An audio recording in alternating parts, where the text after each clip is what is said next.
News for Bharat हमारे इस मंच पर मैं आरिफ आलम आप तमाम का बहुत स्वागत करता हूं। गुजरात को बीजेपी का अभेद किला माना जाता है, लेकिन इस अभेद किले पर इस बार कांग्रेस सेंध लगाने की पूरी तैयारी कर रही है। गुजरात में एक लंबे अरसे के बाद में 2 दिवसीय राष्ट्रीय अधिवेशन होने वाला है। उससे पहले हमारे साथ में मौजूद है शहनवाज आलम साहब, जो कांग्रेस के दिग्गज नेता है, उन्हीं से बातचीत करते हैं। शहनवाज साहब, आप गुजरात आए, एक लंबे वक्त के बाद में अधिवेशन हो रहा है, कैसी तैयारियां हैं और क्या कुछ करें?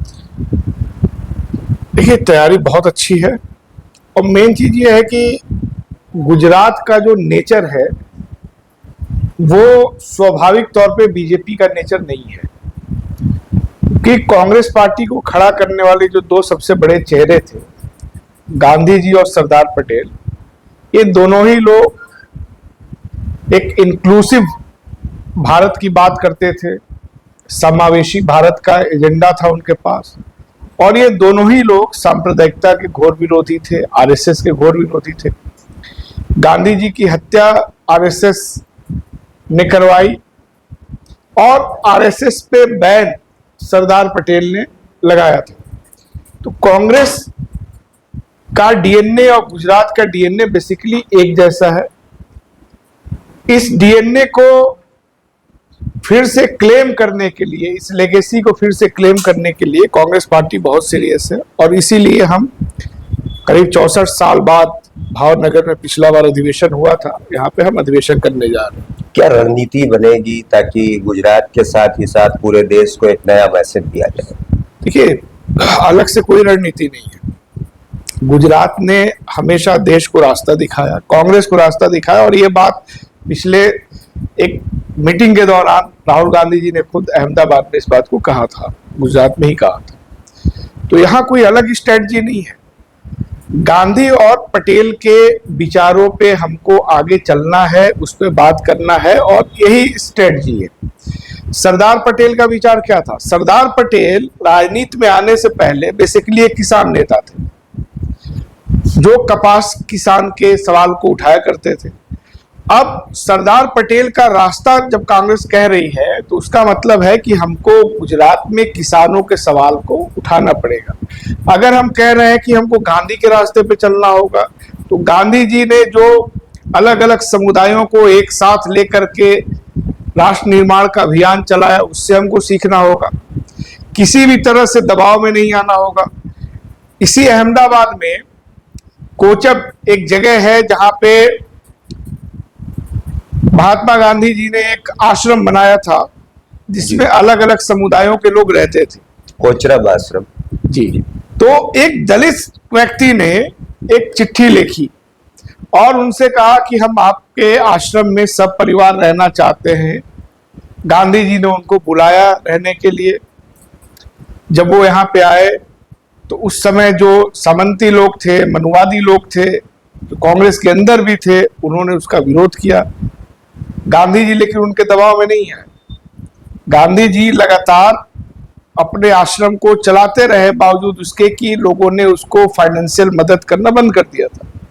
तो जब हम गांधी के रास्ते की बात करते हैं, तो उसका मतलब यह है कि हमको दलित समाज, पिछड़े समाज, जो डाउनट्रोडन लोग हैं, उनको साथ लेकर के चलना है, चाहे जितना भी आपका विरोध हो, और यही आज राहुल गांधी जी कर रहे हैं। तो यहाँ पे अधिवेशन होने का मतलब है कि कांग्रेस पार्टी फिर से अपनी लेगेसी को क्लेम करना चाहती है, गुजरात को फिर से उसके वास्तविक चरित्र में हम लाना चाहते हैं, और जो उसका इंक्लूसिव नेचर है, सबको साथ लेके चलने का नेचर है, वो जब तक गुजरात में नहीं आएगा, तब तक वो पूरे देश में नहीं जाएगा। इस बात की गंभीरता को भी हम लोग समझते हैं। सुनो साहब, जैसे आपने एक बात कही कि लोगों की बात उठाना ये कांग्रेस का नेचर रहा है, लेकिन लंबे वक्त से देखा गया कि इस देश में और गुजरात में बहुत सारे इश्यूज है जिसको विपक्ष को मजबूती के साथ में उठाना चाहिए, लेकिन कहीं ना कहीं लोगों को ये लग रहा है कि उस चीज को नहीं उठाया गया, जबकि वो मौका था।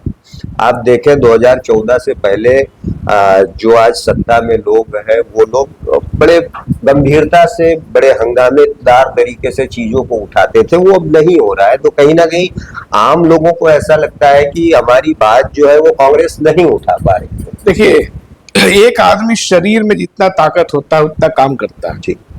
कन्याकुमारी से कश्मीर तक राहुल गांधी जी ने इस देश के सवाल को उठाया। मैं खुद भारत यात्री था, पैदल चला।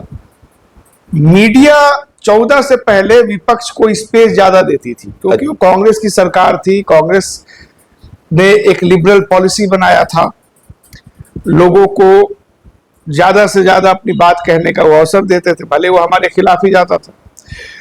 उस समय छोटा सा भी प्रोटेस्ट होता था तो बहुत ज्यादा दिखता था, क्योंकि टीवी दिखाता था। अब बहुत ज्यादा प्रोटेस्ट होता है, बहुत ज्यादा विद्रोह हो रहा है, बहुत ज्यादा नाराजगी है, लेकिन आप टीवी पे अगर बैठ करके आधा घंटा देखेंगे तो आपको लगेगा कि इस देश में कोई नाराजगी नहीं है या विपक्ष कोई काम नहीं कर रहा। तो ये बेसिकली मीडिया को कंट्रोल करने की वजह से इस तरह का एक परसेप्शन बना हुआ है। बीजेपी की असली ताकत ये मीडिया है, और इसीलिए हम लोग चाह रहे हैं कि मीडिया के अंदर लोकतांत्रिक जो बदलाव हो वो होना चाहिए। इसीलिए राहुल जी लगातार जातिगत जनगणना की बात करते हैं। मीडिया में आप राहुल जी लगातार अपने भाषणों में बोलते हैं कि आप मीडिया में देख लीजिए कितनी कमजोर जातियों के लोग ऊपरी कुर्सी पे बैठे हैं, आपको कहीं नहीं मिलेगा। अभी सुप्रीम कोर्ट और हाई कोर्ट में 2018 के बाद जितनी नियुक्तियां हुई हैं, इस पे केंद्र सरकार ने एक रिपोर्ट संसद के अंदर रखी है। उसने बताया कि 77% अपर कास्ट लोग हैं। तो जब तक मीडिया को आजाद नहीं कराया जाएगा, लोगों में ये भ्रम बना रहेगा कि विपक्ष कुछ नहीं कर रहा। क्योंकि जब विपक्ष कुछ करता है, अब संसद में क्या है, राहुल जी जब बोलते हैं तो ये लोग उसका आवाज म्यूट कर देते हैं। तो सबके सामने हुआ, देश के सामने हुआ जी। राहुल जी जब बोलते हैं तो जो कैमरा है उसका फोकस कहीं और रहता है। तो ये सब जब चीजें होंगी तो एक कंफ्यूजन क्रिएट कर दिया जाता है लोगों में कि विपक्ष लड़ नहीं रहा है, जबकि सच्चाई है कि विपक्ष लड़ रहा है। मोदी समर्थित मीडिया उस लड़ाई को नहीं दिखा रही। तो इसका क्या हल हो सकता है? कुछ ऐसी चीजें, जैसे अभी सोशल मीडिया के दौर में अब अक्सर जो अच्छे लोग हैं या समझदार लोग हैं वो अब मेन स्ट्रीम मीडिया से अलग होके सोशल मीडिया पर भरोसा। देखिए, अब मेन स्ट्रीम नाम का कोई चीज बचा ही नहीं है। अब जो भी है वो यूट्यूब चैनल है, फेसबुक है, जो पैरेलल मीडिया है जिसको कहा जाता है, और पैरेलल मीडिया ही इस देश को बचाएगा। आप जितने भी बड़े अखबार हैं, मैं किसी का अखबार का नाम नहीं लूंगा, बहुत सारे अंग्रेजी अखबार बहुत पुराने हैं, ये सब अंग्रेजों की खबर छापा करते थे। मीडिया कांग्रेस का या जो स्वतंत्रता सेनानी थे उनका मदद नहीं करता था। लेकिन आपने वो लड़ाई जीती कि नहीं जीती? मीडिया के भरोसे कोई लड़ाई थोड़ी जीता जाता है। जी, अच्छा है कि आपने एक सवाल उठाया। तो उसपे जब यहाँ पर विजय रूपानी मुख्यमंत्री हुआ करते थे तो उनके बदलाव की बात एक पत्रकार ने लिखा था और उसके ऊपर देशद्रोह का केस लगा दिया था। तो आपको लगता है कि मतलब जो सच्चाई दिखाना चाहते हैं उनको रोका जा रहा है? देखिए, देशद्रोह का मुकदमा लगा, वो जीवित है अभी?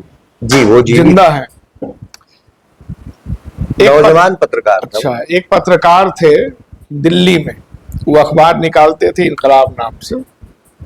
1857 में उनका फोटो आपको दिखेगा किताबों में। उनको तोप से बांध करके उड़ा दिया गया था। एक पीर अली साहब थे, उनके नाम पे पार्क भी है पटना में, पीर अली पार्क। 1857 की बात है, आजमगढ़ के ही रहने वाले थे, वहां चले गए थे। वो एक अखबार निकालते थे, उनको फांसी दे दिया गया जी। तो अभी तो कुछ नहीं हो रहा है, लेकिन बावजूद उसके हम लोग उनको यहाँ से भगाए कि नहीं भगाए? यहाँ की आवाम ने उनको यहाँ से हटाया ना। तो ये सब फेज है, हौसला बनाए रखना चाहिए।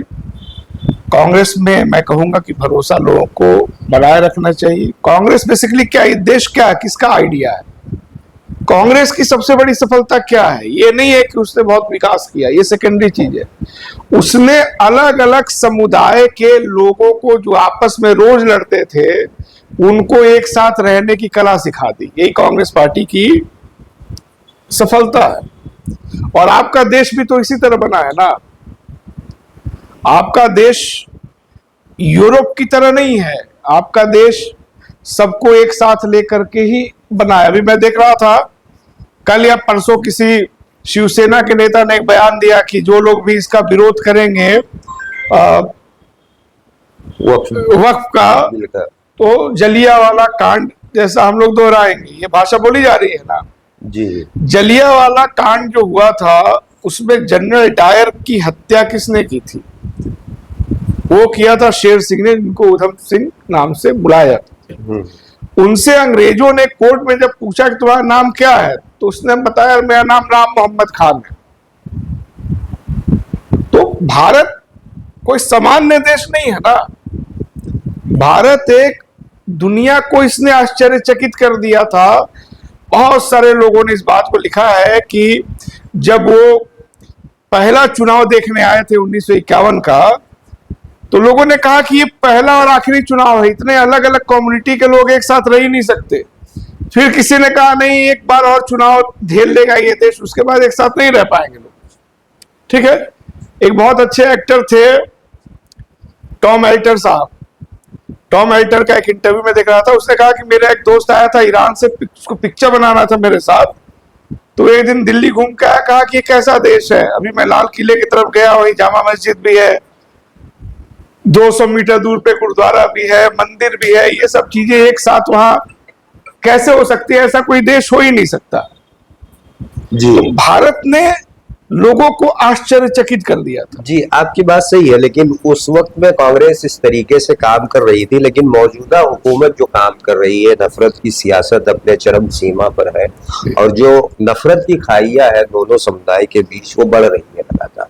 क्या आपको लगता है इससे देश को नुकसान हो? बिल्कुल नुकसान हो रहा है, लेकिन देश रिकवर कर जाएगा। 1952 में खिलाफत आंदोलन चला, हिंदू मुसलमान एक साथ आए। उसको कमजोर करने के लिए अंग्रेजों ने गांधी जी को जेल भेज दिया। गांधी जी जब बाहर आए तो उन्होंने देखा, ये इतिहास में दर्ज है कि 1923 दंगों का साल था भारत के लिए। अंग्रेजों ने जगह जगह दंगे करवाए और जो हिंदू मुसलमान की यूनिटी बनी थी उसको तोड़ दिया। गांधी जी ने आपके इसी गुजरात से दांडी मार्च किया और नमक के सवाल को राष्ट्रवाद का सवाल बना दिया। जो देश 1923 में एकदम विभाजित हो गया था, वो देश नमक के मुद्दे पर फिर एक साथ आ गया। तो जब भी हिंसा होगी, नफरत फैलाया जाएगा, तब इतिहास कोई ना कोई अपना गांधी ढूंढ लेता है। ये भारत का नेचर। अच्छा सनवाज साहब, एक सवाल ये भी है, जिस तरीके से अभी कुछ ही दिन पहले वक्फ बिल जो था वो पास हो गया और अब कानून बन गया है, उसको लेकर मुसलमानों के अंदर एक बेचैनी है, क्योंकि ऐसा कहा जाता है कि वक्फ प्रॉपर्टी जो है वो अल्लाह को दान दी गई है और वो मुसलमानों की है, लेकिन उसमें बहुत सारे ऐसे बदलाव किए गए जिसकी वजह से अब ऐसा खतरा है कि ये छिन जाएगी। उसे कैसे आते? बिल्कुल ये खतरा नहीं है, एकदम सच्चाई है कि ये जमीन छीनी जा रही है, छीनी जाएगी। और आपके पास बहुत विकल्प नहीं है, क्योंकि जैसे आप न्यायपालिका में जाएंगे, बहुत सारे लोग गए हैं ना न्यायपालिका में, वो जज साहब उन्हीं के बैठे हुए हैं। तो मुझे नहीं लगता कि आपकी ये प्रॉपर्टी बचेगी। उसको बचाने का सिर्फ एक तरीका था कि हम बेहतर तरीके से संगठित होकर के सेकुलर पार्टी को कोई सत्ता में ले आए होते। ये कोई लीगल इशू थोड़ी है। आप पावर में नहीं है तो आपसे सब कुछ छीन लिया जाएगा। समाज में सम्मान किसका होता है? ऐसे बहुत सारे मुसलमान कहते हैं कि सम्मान हमको नहीं मिला। सम्मान उसको मिलता है जो ताकतवर होता है। आपने अपने वोट की ताकत से अपना ताकत बढ़ाया नहीं। आपने ऐसे ऐसे लोगों को ताकत दिया जो वक्फ बिल के मामले में पलटी मार गए, ताकत लिए थे आपसे। तो इस पूरे घटनाक्रम से मुसलमानों को ये जरूर सीखना चाहिए कि कांग्रेस के कमजोर होने से देश का, उनके संसाधनों का, उनके अपने इदारों का कितना नुकसान। अच्छा, कुछ राजनीतिक पार्टियां जो मुस्लिमों के वोट से जीत के आई, जैसे बिहार में देखा कि नीतीश कुमार की पार्टी है, चंद्रबाबू नायडू की पार्टी है, जिसमें मुसलमानों का अच्छा खासा वोट प्रतिशत रहा उनके जीत और हार के बीच में, लेकिन अब ये बिल का सपोर्ट करके क्या मुसलमानों को नाराज किया? और क्या मुसलमानों को इससे एक मौका मिलेगा कि आपको अपने वोट का जो है वो इस्तेमाल करना सही तरीके से आना चाहिए या सीखना चाहिए? सीखना होगा। देखिए, आपको हर चीज से, हर ट्रेजेडी से सीखना चाहिए। हम लोगों के साथ दिक्कत क्या है कि हम सीखते नहीं है बतौर मुसलमान। हम पॉलिटिकल प्रोसेस से बाहर हैं, हम नेता नहीं बनाए। हमने हर चीज पे कव्वाली कहा, नेता नहीं बनाए। बीजेपी ने हर घटना के बाद नेता बना। जहां पर भी सांप्रदायिक, आपके गुजरात में मोदी गुजरात से निकला, मोदी ने दंगा कराया, वो नेता बन गया। विनय कटियार बजरंग दल का नेता हुआ करता था, अयोध्या करवाया, वहां से सांसद बन गया। ठीक है, ये संगीत सोम से लेके ये सब मुजफ्फरनगर दंगा कराया, वहां से आपने गुजरात पे, अयोध्या पे, मुजफ्फरनगर पे कौमी एकता के मुशायरे कराए, तो आपके लिए तो कुछ बचेगा नहीं ना। आप सीखे नहीं, आप पॉलिटिकल प्रोसेस से बाहर रहे। तो जब बाहर रहेंगे तो आपके लिए कुछ नहीं है। डेमोक्रेसी में पॉलिटिकल लोगों का ही तो वैल्यू होगा, पॉलिटिकल समाजों का ही तो वैल्यू होगा। आप एक बात समझिए जी, आप एक सियासी कम्युनिटी थे, आपको एक पॉलिटिकल कम्युनिटी में बदल दिया, कल्चरल कम्युनिटी में बदल दिया। अब आपका कंसर्न क्या रह जाता है? आप उर्दू बचाने की बात करते हैं, ठीक है, कहीं ईद बकरीद में कुछ हिंसा हो जाए तो आपको लगता है कि सेकुलरिज्म खतरे में पड़ गया। ईद बकरीद में हिंसा होने की वजह से सेकुलरिज्म खतरे में थोड़ी पड़ा है। खतरे में इस वजह से पड़ा है कि आपकी आबादी 18% 20% है, लेकिन आप संसद में है ही नहीं, विधानसभा में है ही नहीं। तो जब आप रहेंगे नहीं तो खतरे में तो पड़ेगा ना। तो मेरा मानना है कि मुसलमानों को इन सब ट्रेजेडी से सीखना होगा। अच्छा, सियासी रहनुमाई जो है वो कैसे बढ़ाई जा सकती है? क्योंकि गुजरात में देखा जाए 10% आबादी है और एक मुस्लिम विधायक। पटेल कितने हैं? करीब 15%। अच्छा, उनकी लीडरशिप तो बहुत ज्यादा, उनकी लीडरशिप इतनी है कि मुख्यमंत्री उनके बिना नहीं। तो बहुत ज्यादा अंतर तो नहीं है, आपका एक है, उनका कम से कम 50 होगा जी। तो इसका मतलब कमी हमारे में है ना। बिल्कुल। अभी दिक्कत क्या है कि एक बहुत बड़ा तबका राजनीति को अच्छा नहीं मानता है। आप सर्वे कर ले 100 लोगों का, 100 मुसलमान लोग हैं, उससे पूछे कि राजनीति अच्छी चीज है कि बुरी चीज है, तो हमारे तरफ तो बोलेंगे 80% लोग की खराब चीज। यादव जी, दलित, पासवान लोग बोलेंगे कि खराब चीज है। तो जब आप उसको खराब मानेंगे, उस चीज को खराब मानेंगे जिससे आपको ताकत मिलनी है, तो आप तो कमजोर बने रहेंगे ना। तो कहां से लीडरशिप आएगी? जी, लीडरशिप नहीं है, इसके लिए कोई दूसरे दोषी नहीं है ना, उसके लिए हम दोषी है कि हम पॉलिटिक्स को अच्छा नहीं मानते। अच्छा, दूसरा एक चीज ये देखा गया है कि अलग अलग हिस्सों में यहाँ बढ़ जाते हैं, जैसे कांग्रेस है। अब जैसे हम लोग जहाँ बैठे, यहाँ से बिल्कुल पास में दरियापुर विधानसभा है, और पिछले इलेक्शन में यहाँ से गयासुद्दीन शेख जो है वो हार गए थे। अब उसमें देखने को ये मिला कि 50% से ज्यादा मुस्लिमों की आबादी है वहां, लेकिन आम आदमी पार्टी का उम्मीदवार था, MIM का उम्मीदवार था, कांग्रेस का उम्मीदवार था। 4 लोगों के बीच में मुस्लिमों के वोट बट गए और बीजेपी का एक उम्मीदवार जिसको बोलना तक नहीं आता था वो जीत गया। देखिए, जब आपका लक्ष्य होता है कि हमको हिंदू राष्ट्र बनाना है, तो उस अकीदे में यकीन रखने वाले सारे लोग एक पार्टी को वोट करें।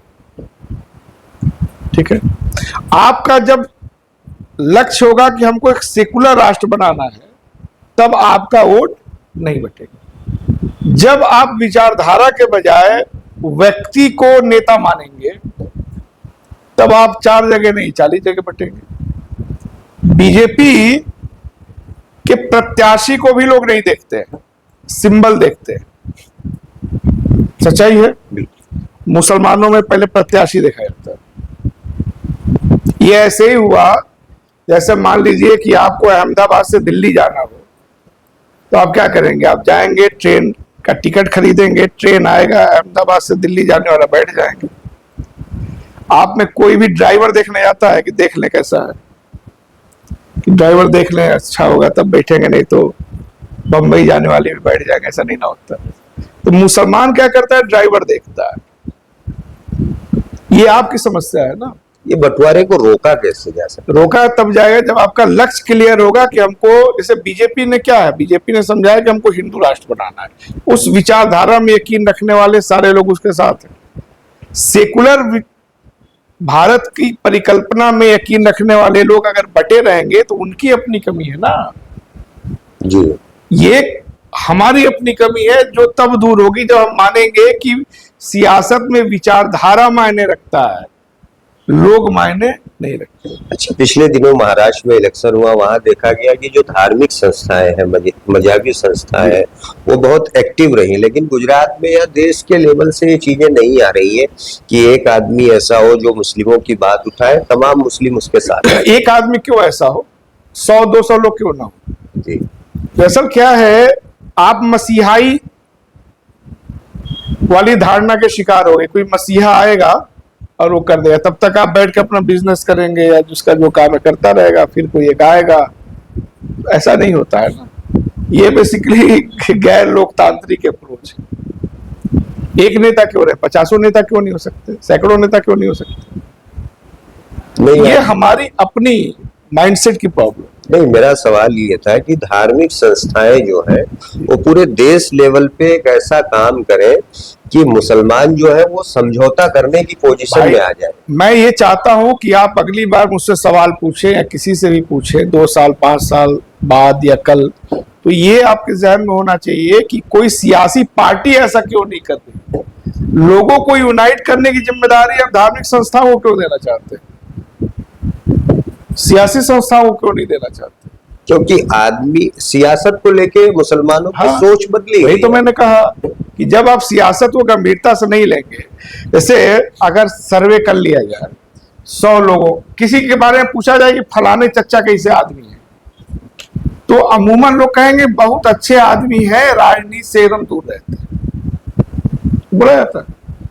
हमारे यहाँ जो आदमी राजनीति से दूर है उसको अच्छा माना जाएगा तो समाज का कुछ होगा, नहीं ना होगा। तो कैसे नौजवान जो है वो कैसे सियासत में, नौजवानों को पॉलिटिकल चीजों में हिस्सा लेना पड़ेगा, पॉलिटिक्स में पार्टी से जुड़ना पड़ेगा। लेकिन देश के हालात ऐसे हैं कि अगर कोई आंदोलन कर दे, हाँ। कोई धरना प्रदर्शन कर दे, उसके खिलाफ केस दर्ज हो जाता है। मैंने अभी कहा तोप से उड़ाया जाता था, मुकदमे से डर रहे हैं। तो जो कौम डरेगी उसका तो कुछ नहीं होगा ना, डर का कोई इलाज थोड़े। आप अपने ड्यू का एक पर्चा आता है ना, डर के आगे जीत है, झूठ थोड़ी बोलता है। तो आप चाहते हैं कि आप डरे भी रहे और आपको सब कुछ मिल जाए, ऐसा होता है? ये आपकी समस्या है ना।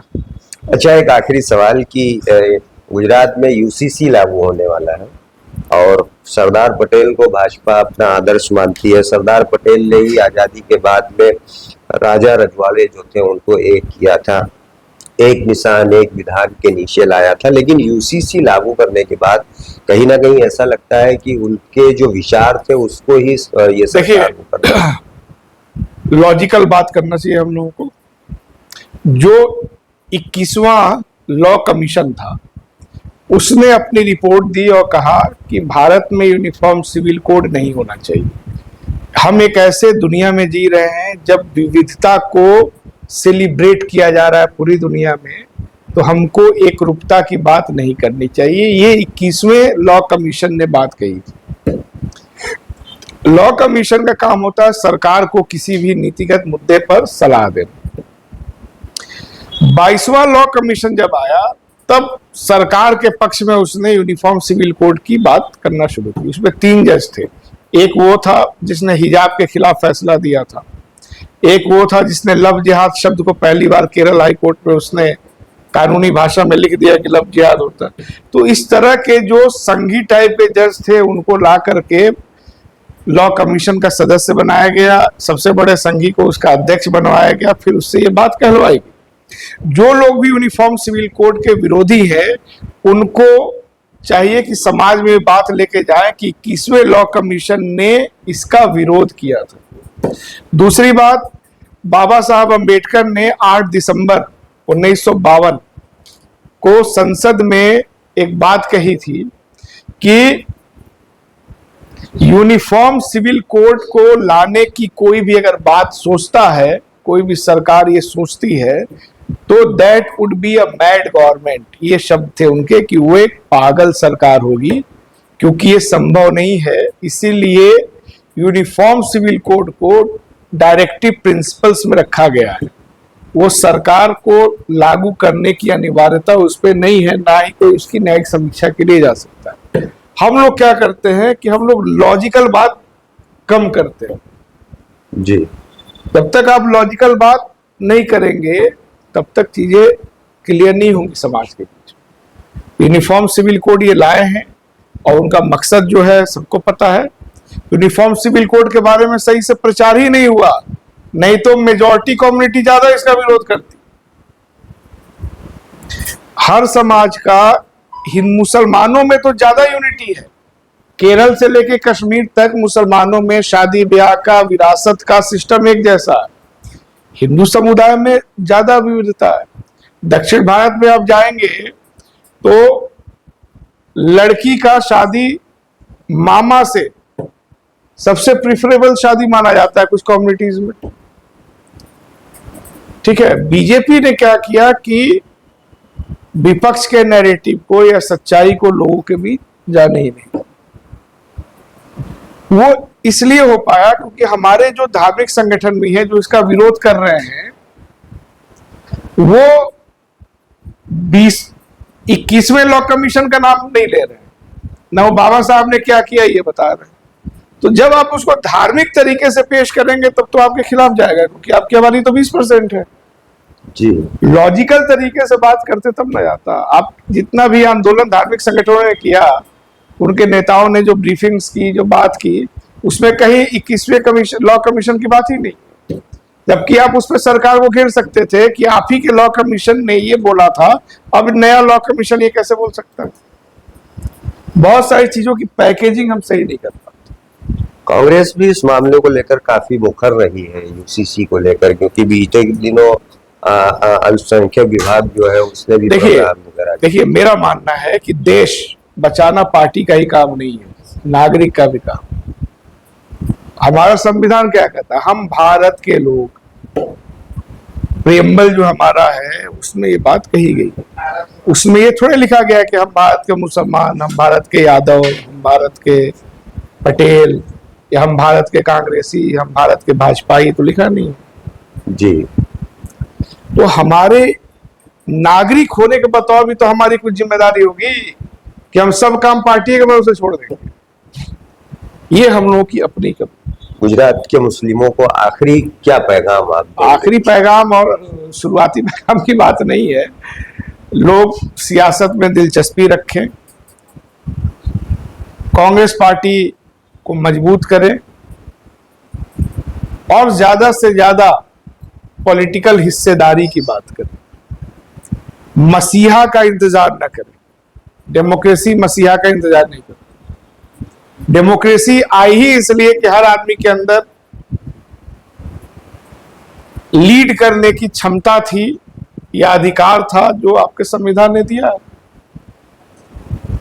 तो मुझे लगता है कि यहाँ के मुसलमानों को अपने पॉलिटिकल पार्टिसिपेशन पे ज्यादा से ज्यादा बात करना चाहिए। डर दहशत से बाहर निकलना होगा। आपको डराने की कोशिश की जाती है, सब कुछ सही है, लेकिन जाहिर सी बात है जो विरोधी लोग हैं आपको डराने की कोशिश करेंगे। अगर आप डर रहे हैं तब तो उसका काम आसान कर रहे हैं ना। तो ये थे शहनवाज साहब जो राष्ट्रीय अधिवेशन में हिस्सा लेने के लिए अहमदाबाद में आए हुए हैं। एक वक्त ऐसा था जब गुजरात के लिए ये कहा जाता था कि बीजेपी शहरी इलाकों में अपनी मजबूत पकड़ रखती है, लेकिन कांग्रेस ग्रामीण इलाकों में अपनी मजबूत पकड़ रखती है।